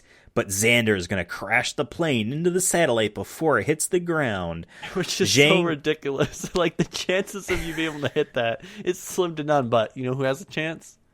Xander Cage has a chance. If I had to bet money on anybody, that man will save the day. Zhang knocks Jane Mark out of the plane. And Xander skydives to safety. Somehow Zhang is already on the ground. I feel like there was a missing scene here where I don't even remember, but I don't care. Zhang is shown having been shot. He's on the I think it's called like the bay or whatever, in the cargo plane. The back opens up. He's on the ramp, right? And he's shot and he's laying there. And he does something to get Jane Mark to. She steps into the rope, and it's the classic thing. Maybe it's because we watched Uncharted like last month. That I'm saying, this is literally Uncharted. But now I'm like, no, it's the other way around. Maybe they saw it's the other way around. They watched XXX's inspiration. And she falls out. Technically, she could have lived because there was parachute. That's how she got ripped out. It's because of a parachute. Though she's considered dead, I'm sure. Then that's all we see of Zhang. Because then we cut to Vin Diesel doing the sprint out of the plane and jumping. So like, what happened to Zhang? He's just on the ground already chilling. He beat Xander to the ground. I mean, he was doing extra stuff. He was like getting off the plane. He crashed into the satellite. Timed it perfectly. Clearly, Xander Cage like studies like aerodynamics and like space shit. Like he must be like NASA scientist on the side or something. He knows exactly. Well, I mean, he literally talks about formulas at one point when he's trying to do the whole how many flushes does it take, you know what I mean? But like that's part of a joke, but at the same time, like, yeah, no, this man's gonna ski through Borneo. He's gonna need I just love this character so much. It's so ridiculous. We want a fourth one. Give us quadruple X Vin Diesel, please. Please. It's the fourth X chromosome. That's do what not the world do that needs. again. We're not talking about extra chromosomes again. We did that 3 weeks ago. I'm not talking about Doom again. The world is saved. The box destroyed, and we attend Gibbons' funeral. But Sam Jackson never dies in any movie like this, so he's obviously alive. And he listens to his favorite song being sung at his funeral procession. The end. This is his second funeral, by the way. Also, okay, so hold up. Yes, hold up. Character's second ass funeral. How does this family like deal with this shit? Yeah, he can't have a family. There's no way he has a family. They had people there like crying and shit. They got to be like family or friends or something. You know what I think that is? Honest to God, you and I are not church going people. That's just the way it is. People just attend church and like they will do like the. But I like that's just how it is. There's just people of the community. His family does because they had the second one where he's buried with the American flag outside and shit, and everyone's crying, right? I imagine that happens, and then they find out, oh no, he's not dead, and he saved the president, kind of. Okay, 10 years go by, and then the man dies to a satellite crash. You're like, okay, wow, that's really sucking unfortunate.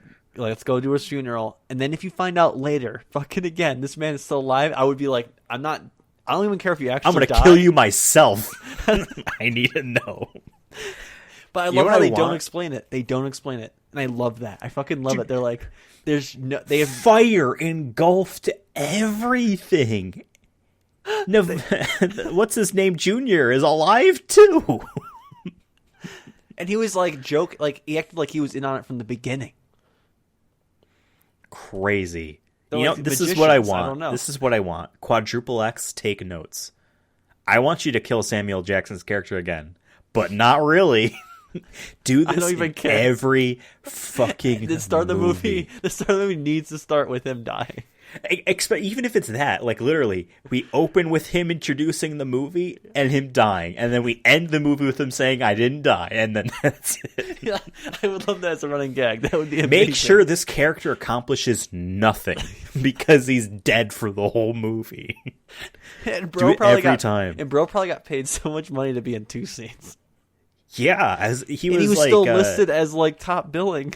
Yeah, yes, exactly. That's what I was gonna say. Like when I saw that, I'm like, wait, he was like the second name there. Like usually when one of these actors is something like that, they request to be put at the end, where it's like, and Samuel Jackson, as Gibbons, as to make sure I'm the last one, or and Anthony Hopkins as, I would love if every one of these movies he has couple lines, and he dies. And he comes back, and he's like, "I got you again." And Xander. it's all and no one can ever solve it. So obnoxiously motivating to Vin Diesel's character. You know what I mean? So I died. You need to save the world again. Psych. Okay. Let's just do like quick little like brainstorm here, like a 5-minute brainstorm.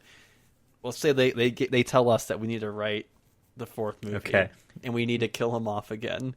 How can we up the ante of a random satellite crashing into a? Because that's what it was. That's what it was. That's what like, how can we up that? Because it's one thing if like. Because wasn't the other one the house blew up and they said like it was like a gas leak, but like we saw that he was, being potentially assassinated or being held hostage. So like we saw more of it. This they just like the satellite came in, boom, he's dead. So how do we up that and make it also just as ridiculous? Like just as ridiculous? Yeah. Vin Diesel is searching for, or not Vin Diesel. I'm sorry. Samuel L. Jackson is searching for another XXX candidate. He is currently in, I don't know, some part of the world and needs to cross to he needs to cross over to Europe. He's in America. So he takes a plane. And he's on the plane, he's chit-chatting, he's talking to his XXX recruit there. Something happens. And his seat gets jettisoned out of the plane with him in it.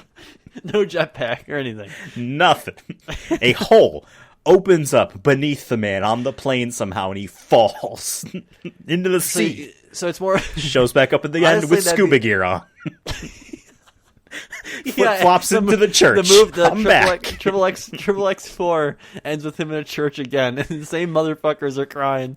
And then he walks in, you hear him flip-flopping, and he's wearing full-on scuba. He has like seaweed on his head or something. Like he just got back, and he's just like, "Oh, I had such a great time scuba diving," or something like that. And like that's all. He doesn't even acknowledge how far that would be. Or how it's even possible. Fifth movie, falls into a volcano. Yeah. He's Sixth movie, another dimension. He's hiking near Mount St. Helens or something, and it just explodes. No way he should have survived, but he did, and he planned it. You know what? What's his name? Tennyson says he was abducted by aliens twice. Actual aliens abduct Gibbons. But they're chill. And they bring him back at the end. They're so sick of this shit. We just want to know how. We just wanted to talk to you. Yeah, the aliens have no idea either. Like, they're advanced. We've been watching this planet for thousands of years. How are you all alive still? How old are you? Why is one of your glasses tinted black like you're blind in that eye, but then at the end, lower it down and we can see you staring at us? Why did they do that? Because it's cool. Do they forget you're not in a Marvel movie or you don't need the eye patch? They were shooting Avengers 3 or whatever the same day, so he just walked to the next set and he just kept the same shit on. I don't know. I just love that they let Samuel L. Jackson be Samuel L. Jackson in this film, and he just dies and just comes back. I hope they frickin' do that in the fourth one. They better. Please. First 5 minutes, and they need to kill him off and bring him back. Quadruple X. Please bring back Samuel Jackson and kill him. And then say psych at the end. All right, let's rank and review this movie. I enjoyed this movie overall. I believe you probably did as well. Yes. I think this is one of the strongest action movies we've seen, for sure. I have, my disappointments, or, I feel like it didn't live up quite to the XXX stream sports potential that it could have. But it was a fun action movie altogether, and I enjoyed it quite a bit. It felt like a modern take on the original one. Like it, I think, pulled from it. Like it's the values that it was trying to, not the values, but the recipe of that first movie. And I think they just brought it into a more modern world. And and it's just fun from the very beginning, to be honest. Since you see Xander Cage back. It's just like, hell yeah. Like, how can you not like this? Absolutely. And it doesn't take itself seriously at all. I think the first one took itself more seriously than this one. Yeah. Yeah. Because, in that first, Vin Diesel had to, stealth some dudes and shit. Like, yeah. I think he got hurt in that one, too. Like, this one, he doesn't get hurt once. Well, in that first one, he was out of his element. This is not what he signed up for. In this one, no, he signed up. He signed up for it. He was ready. He's been ready. I'm going to go ahead and read off of our movie ranking list, and we will place this movie in there because, folks, at the end of every Chronicles of Diesel episode, we take whatever we reviewed and we put it into two different lists. We have the movie ranking list and the Vin Diesel performance ranking list. Now, Vin Diesel can influence the movie ranking list, especially if he is the main lead, as he is in this movie. That doesn't necessarily mean that if the movie is good, Vin Diesel's performance gets elevated because of that, unless it does, if that makes sense. So I'm going to go ahead and read off of our current 33 thing long movie ranking list, and we will find a place for XXX Return of Xander Cage. Here we go. First, number 1, Guardians of the Galaxy. Number 2, Saving Private Ryan. Number 3, Fast 5. Number 4, Fast and Furious 6. Number 5, Furious 7. Number 6, XXX. Number 7, The Fast and the Furious. Number 8, The Iron Giant. Number 9, Riddick. Number 10, Awakenings. 11, Fast and Furious. 12, A Man Apart. 13, Find Me Guilty. 14, Boiler Room. 15, The Chronicles of Riddick. 16, Pitch Black. 17, The Last Witch Hunter. 18, The Fast and the Furious Tokyo Drift. 19, Vin Diesel. 20, Billy Lynn's Long Halftime Walk. 21, Knockaround Guys. 22, Wheelman. 23, The Pacifier. 24, Babylon AD. 25, Los Bandoleros. 26, The Chronicles of Riddick, Assault on Dark Athena. 27, The Chronicles of Riddick, Escape from Butcher Bay. 28, Multifacial. 29, The Chronicles of Riddick, Dark Fury. 30, Strays. 31, Wiz Khalifa featuring Charlie Puth, See You Again. 32, Fast and Furious Supercharged. And 33, Riddick Blindsided. Where do we want to put XXX Return of Xander Cage? An easy benchmark is, do we think this movie is better than the first one? It's been so long. It's really hard. Like, recency bias tells me yes, but also at the same time, I'm like, that first one was just such an early 2000s film. Such a, like, up until that point, and I honestly think since then, such like a interesting idea that, like, hey, we're doing a James Bond secret agent, but it's also about being a good skateboarder or skier or whatever the fuck he does, stunts and shit. It was a different character compared to his other ones I want to talk about Vin Diesel in the Vin ranking mostly, but I will say that, like, this character is a little bit different from other movies we've seen.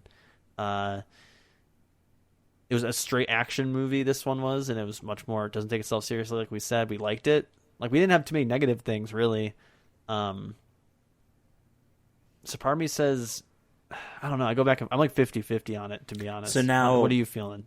I'm going to ask you another question. Mm-hmm. If you feel, perhaps, that this is not as good as the original, do you think this long-awaited return is as good or better as another long-awaited return for another franchise?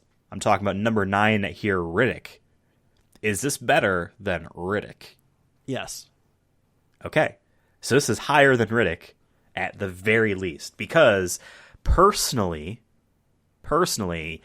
I feel like I like the original XXX more. Mm-hmm.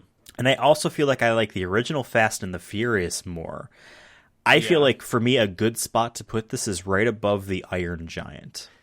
I think that's going to be the easiest spot. Like, I could definitely, like, we could sit here all day trying to, like, argue it, or I mean, I would watch XXX again just to see, you know what I mean? But I think, based off what we can do, definitely better than Riddick, and Iron Giant. Like, I'd watch this movie before both those films ever again.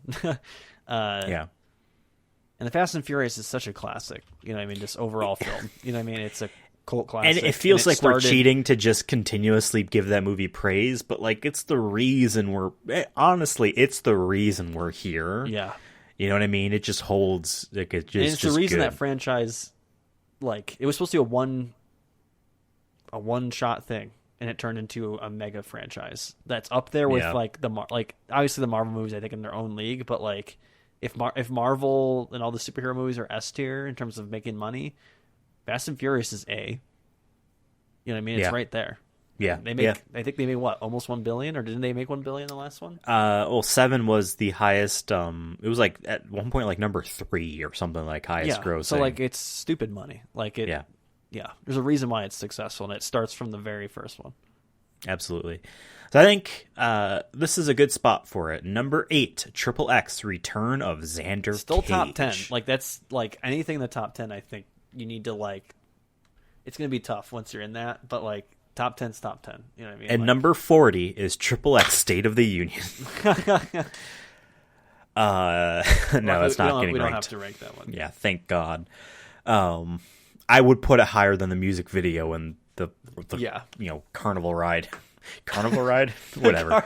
The Fast and Furious carnival. It's like a merry-go-round, but it's just all fucking the cars. It's just the cars. That'd be kind of dope, not gonna lie. Now I'm gonna ride in Han's car. And it has like a terribly done like statue version of all the characters. And they're all chipping away because like, it's these things are always never taken care of, so like it's all like chipped and shit. Okay, so Vin Diesel's performance. I feel like he did a pretty damn good job in this movie. Honest to God. I feel like he did a pretty damn good job in this movie. Do you feel like there is anything he could have done better or differently to give you more praise, or have you give it more praise? What he could have done more of was be in more of these movies, to be honest. Because like this is such a, compared to all his other characters where like, there's moments of maybe things being funny. Outside of the pacifier, this is the closest thing to him being a comedic character throughout. And I think he does a better job in this and Groot in the first XXx. But yeah.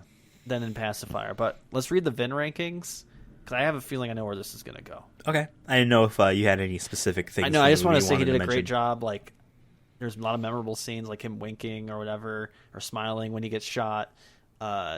He has so many cheesy lines, but he delivers them in such a way where like it acknowledges how cheesy it is, and it's just such a different like portrayal of a kind of similar character to like Dominic Toretto, but like he does it in such a way where it's like it feels light and day at the same time. Like I wish he does more I like the fact like that he doesn't drink.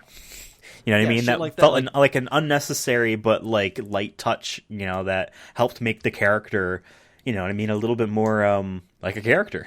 Yeah. All right, I'm going to read off the equally long 33 film or endgame, I guess, list of Vin Diesel's performance ranking. Number 1, XXx. Number 2, The Fast and the Furious. Number 3, Fast and Furious. Number 4, Find Me Guilty. Number 5, Fast and Furious 6. Number 6, Riddick. Number 7, Furious 7. Hey, it actually lined up. Number 8, A Man Apart. Number 9, Fast 5. Number 10, The Last Witch Hunter. Number 11, The Pacifier. Number 12, The Chronicles of Riddick. Number 13, Babylon AD. Number 14, Billy Lynn's Long Halftime Walk. Number 15, Los Bandoleros. Number 16, Guardians of the Galaxy. 17, Boiler Room. 18, Multifacial. 19, Pitch Black. 20, Knockaround Guys. 21, Strays. 22, The Chronicles of Riddick, Dark Fury. 23, The Iron Giant. 24, Saving Private Ryan. 25, Vin Diesel. 26, The Fast and the Furious, Tokyo Drift. 27, The Chronicles of Riddick, Assault on Dark Athena. 28, Wheelman. 29, The Chronicles of Riddick, Escape from Butcher Bay. 30, Riddick Blindsided. 31, Fast and Furious Supercharged. 32, Wiz Khalifa featuring Charlie Puth, See You Again. And 33, Awakenings. I just love that every time you read that, it just reminds me of like, I think it was like, you remember like the CDs they used to sell on TV of like the best top pop hits or whatever. Okay, and they would like have the person like who's doing the ad read off all the things. You just remind me of those where it's just like you have this song and then you have Wiz Khalifa featuring Charlie Puth, See You Again, and more. Yeah. We're like it's scrolling up the list of things, but they read off every like 4. You know what I mean? Yeah. And that one's the one that was highlighted. Yeah. Every time I read the second list in this episode, I'm like, wait, did I say this one in the other list? Like, I don't know if I said Wheelman in the movie ranking. I did. I didn't skip it. You know what I mean? But every time there's like, wait, did I say that? So we're past 3. We're past 3. 3 tens, 30, whatever. We're in the 33s. Yeah. Where do you want to put this? You lead me off. You convince me. I can go anywhere besides honestly. Low. And I forgot to mention this. Remember, we cannot forget that skateboarding scene. I think it's the most memorable scene. That whole scene from the beginning of him jumping off the telephone tower there through the fucking jungle, skateboarding, running, turns on the TV for the football game just as it's starting, and it's literally saying, "And here we go!" And like all the kids are screaming and shit. He's literally a freaking hero of the town. Everyone knows him. He's dope. He's cool, and he literally steals. Yeah. From the cable company. Awesome. That scene alone, he executes that perfectly. And I feel like that alone makes me want to put this at least in the top 10. But I'm going to say this. I think this movie, for me, is top 5, if not top 3. Vin ranking. This is what I'm kind of feeling. The first one we put XXX, and it's been up there for so long because it was such a different character, even at that moment. And we feel like he made that movie so much better. Devin, we watched the original XXX back in October of 2020 because this was our November 1st episode. This was our episode 8. So it has been on the list since there were only 8 things on it. Well, no, actually, I take that back. There was 10 things because a couple of them were doubled up. But yeah, this was of the 10 things on there, number 1. And it stayed on there for 23 more things at number 1. I don't know how. I don't know why. I know I fought valiantly for the Fast and the Furious to stay at number 1. And I lost that battle. But still, like, it's not like without reason that XXX was up there. It just had all of the fun that we wanted, all of the cool that we wanted as well. It was a really good mix of everything. Comedy, and it wasn't that amazing of a film. But I can't really I can't really fault Vin Diesel for any of that because I really felt like that was awesome. If anything, the reason XXX is number 6 in our movie ranking is because of Vin Diesel. That's why it's number 1 because he carried that film. That's the reason why the Fast and the Furious, the first one of the Fast saga, is number 2 is because he wasn't supposed to be the main character in that, and he freaking stole the show and wind up starting a freaking mega franchise. Yeah. And everyone and all the other cast members knew it too, and that's why they made him the freaking star. Yeah, you know what I mean? Yeah. Well, this one's a sequel, if anything, a third movie of the franchise, but it's been long awaited, and I'm comparing this to the other long awaiteds like he did earlier. It's better than Riddick. I think he does a better job in this than Riddick.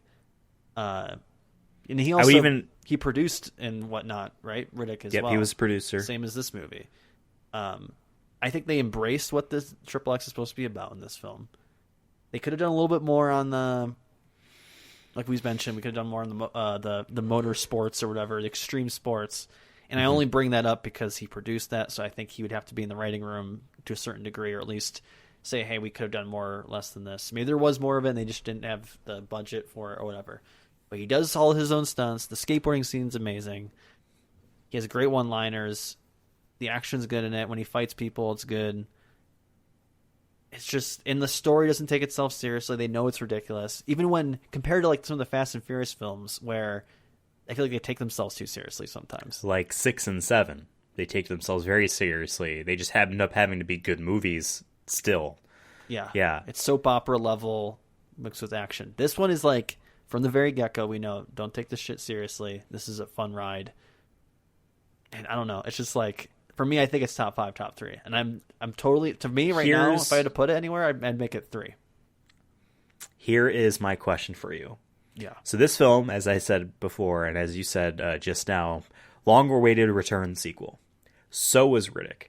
There is a third film in another franchise that I feel like is a long-awaited Vin Diesel return. And that's Fast and Furious, the 4th one. He wasn't in the second one. Yeah. He had a cameo in the third one, but let's be real, he wasn't supposed to be in that one. We're back again. Fast and Furious is back, is what the 4th one was all about. New model, same parts was the tagline for it. You know what I mean? That's what Riddick was. That's what that's what the Chronicles of Riddick was, and then that's what Riddick was, and that's what XXX Return of Xander Cage is. I feel like this movie is much better than Fast and Furious, the fourth one, which we have above a whole bunch of other performance rankings. I feel like he did such a better job in this one than he did in Fast and Furious. More memorable. Absolutely. I am willing to put this at number 3. Yeah, I say that. I say so too. And like, the only reason I think we should put the other two above is because, well, the first one wasn't XXX 2. Wasn't that the first movie where he was considered like the main guy? Right. He was the lead. Yep, that was and the first one. He crushed it. And that's another reason why we had it number 1 for so long. And Fast and Furious was around the same era, and once again, he stole the show. But he was starting to become a name for himself at that point. So it's just like, I think this just fits so well as number 3. That like from the beginning almost to this is, I think we're in we're in the peak of his career right now. You know what I mean? Like, so absolutely. I think it's a good way to put it in. And hey, we got a new top 3. We got a new top 3 now. Yeah, I love that our top 4 for the Vin Diesel performance ranking is first one, long way to return, in that order. Yes. You know what I mean? Yeah. And then a sad movie about a guy who's trying to save his boss who hates him from going to jail. That one, right. I think another, like that one I remember we talked about, like that was such a just completely different. That's like him going into like a real life, basing himself off a real life person, and he plays an Italian man. So yeah. That's why I think that one's always going to be top 10 for sure. Yeah, absolutely. Well, there you have it, folks. XXX Return of Xander Cage is our 8th movie on the movie ranking list and 3rd on the Vin Diesel performance ranking list. This is a top tier film. Devin, we have 1, 2, 3, 4, 5 and 6, 7, 8, and 9 more things left. Damn, so we're in the home stretch now. We're in the home stretch. On the home stretch. Actually, wait, no, I lied. We have 8. 1, 2, 3, 4, 5, 6, 7, 8. The finish line's closer than I counted Return of Xander Cage in that thing. The next movie on our list for the month of May is going to be The Fate of the Furious. This also one's going to be 2017. interesting because this is when I think so for people who haven't been listening to the show for a while, maybe this is your first time listening. When we first started the show, Fate of the Furious, I think, came out a year or so, and we watched it. When did we start the show? 2020. Our first episode was April 2020. Yes, and I remember we watched that in like fall of 2019 was the Fate of the Furious. We like watched all of them up to that point, and that was at that movie made us be like, wait a minute, this Vin Diesel guy is interesting. We should do a podcast about him. So I'm really this is kind of like a homecoming. You know what I mean? Like this is going to be a big episode because it's been pretty much two and a half years in the making. So I'm really, really looking forward to this because I'm curious to see if our thoughts have changed over time, or just to see like, because it was that movie. It was the moment where like, wait, this Vin Diesel guy is like, I think really important, or like he has an interesting arc. I think people give him shit for no reason. Yeah. And so we've built our way up to that point, and I think this is like, we still have a bunch of other movies after that, but I feel like this was our end goal from the beginning, was to get our way up to this. Like this is at least a milestone. So I'm very excited about this next one. Yeah, and then after that, it's endgame type of stuff. It's Guardians of the Galaxy Volume 2, Avengers: Infinity War. Ralph breaks the internet. I forgot Avengers Endgame. Avengers. I haven't seen Infinity War in forever. I think I watched it once, so it's funny that like indirectly I'm going to watch it again just because of I watched Infinity War, I feel like 3 times. Really? But Endgame only like once. And then after Endgame, it's Bloodshot. Another homecoming, because that was the very first thing we actually talked about. And that's assuming we don't get any like Fast 10 doesn't somehow come out of nowhere and drop and fall or whatever. Yeah, I mean, we have enough episodes to take us to November 1st of this year. So I doubt anything would pop up in between then for us to review. Perhaps, and we would do a full album review episode for sure. But yeah, thank you guys for listening to this episode. It's been a blast. You can find the show on Twitter at Sonic Movie Show. That's right. That's the name of our normal podcast we do every week. Sonic the Movie 2 is right around the corner. It's in 7 days from the day that this episode goes live. 5. Another big milestone when but we're in seeing a different world. yeah. Excited for that. But yeah, at Sonic Movie Show. I am on Twitter at Ethan Absolutely, and Devin is on Twitter at Cursona Fun. Let us know what you thought about XXX Return of Xander Cage and how excited you are for us to come back around to The Fate of the Furious. We will see you next time. It's our Fate of the Furious. Yes. Wow. Bye-bye. Bye-bye. What is it with you? What do you got, a death wish or something? That's what it takes. I just want to race.